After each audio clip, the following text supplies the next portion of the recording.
au nom de son Excellence le colonel Assimi Goïta, président de la transition, chef de l'État du Mali et président de la Confédération des États du Sahel, réunissant le Mali, le Burkina et le Niger. Le sommet qui nous réunit et le pacte qui en résulte arrivent à point nommé.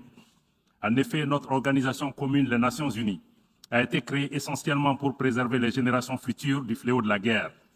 Il est regrettable de constater que, après près de 80 ans, nous n'avons jamais été autant menacés par les défis existentiels, pourtant évitables pour la plupart. La prolifération des tensions et des crises dans le monde, notamment le terrorisme, la pauvreté, les changements climatiques, les inégalités, les maladies, les confrontations géopolitiques et les velléités hégémoniques et de domination néocoloniale ont mis à rude épreuve l'action de notre cadre multilatéral incarné par l'ONU, lui-même reflet d'un ordre ancien et d'un monde d'hier. Ah ouais. Dans ce contexte, le Mali avait fondé beaucoup d'espoir sur les forces internationales sur le terrain. Mais 10 ans après, nous nous sommes rendus au constat d'échec. Conséquemment, le gouvernement s'est attelé à renforcer les capacités des forces de défense et de sécurité du Mali, qui nous ont permis d'enregistrer des progrès tangibles dans la reconquête et la préservation de notre intégrité territoriale et de la protection des populations de notre pays. À cette occasion, je renouvelle la reconnaissance de mon pays pour les pays et organisations dont les Nations Unies qui ont exprimé leur solidarité avec mon pays lors des attentats terroristes qui ont visé mon pays le 17 septembre dernier. Et à la suite de la déclaration du Conseil de sécurité des Nations Unies, il est important que tous les États membres agissent dans la lutte contre le terrorisme en respectant leurs engagements internationaux et notamment les responsabilités assujetties par rapport aux sponsors du terrorisme qui doivent assumer leurs responsabilités et être traduits devant la justice. C'est ça qui est la vérité. Le sommet de l'avenir marque un nouveau départ pour la coopération internationale dans un cadre multilatéral pertinent, capable d'offrir un brillant avenir à toute l'humanité.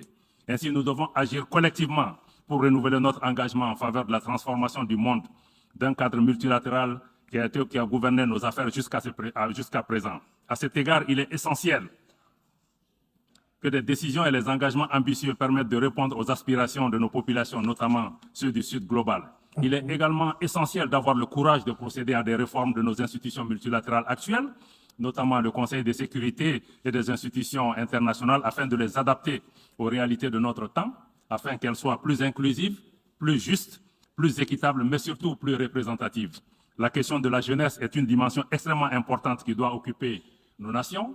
Mon pays, le Mali, reste attaché aux principes clés de notre charte, notamment la non-ingérence dans les affaires intérieures des pays et le respect de la souveraineté des États. Le Mali accorde également une attention particulière aux questions de financement du développement, notamment du développement durable.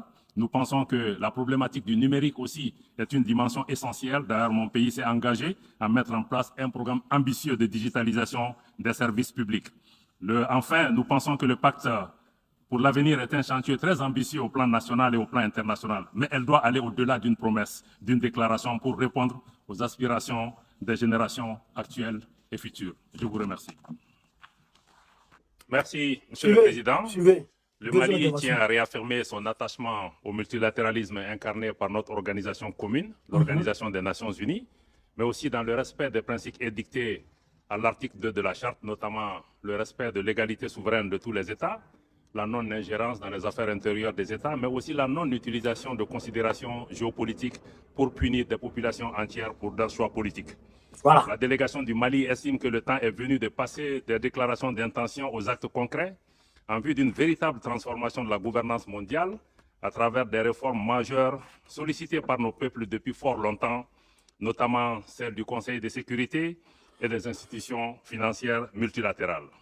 Les Nations Unies doivent cesser de perpétuer et refléter un ordre ancien, l'hégémonie d'un groupe sur le reste du monde, cesser d'être aussi le prolongement ou la couverture à un ordre mondial néocolonial. Voilà. Au-delà de cette réforme des institutions, le monde a besoin d'un leadership collectif, capable de travailler à forger les consensus nécessaires pour relever les défis du développement et ce, dans un esprit de solidarité et d'équité.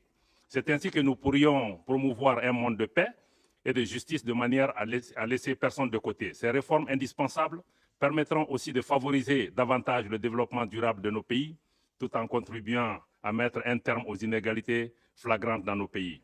Face aux lenteurs enregistrées de la réalisation des ODD, ma délégation préconise qu'une priorité absolue soit accordée à la mise en place de mécanismes robustes de financement innovants au fin de dynamiser véritablement la mise en œuvre de l'agenda 2030. Le Mali appelle notamment au renforcement des partenariats sud-sud, des financements publics et privés et même des investissements dans nos pays, des financements aussi effectués par les diasporas, l'actionnariat populaire, mais surtout l'accroissement de la mobilisation des ressources internes. Il est important d'accélérer le momentum pour catalyser la mise en œuvre de notre agenda 2030.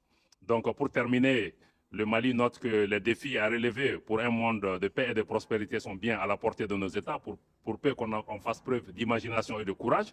Cependant, pour y arriver, nous devrons collectivement faire preuve d'une réelle volonté de changement pour une gouvernance mondiale au service de tous les peuples. Je vous remercie.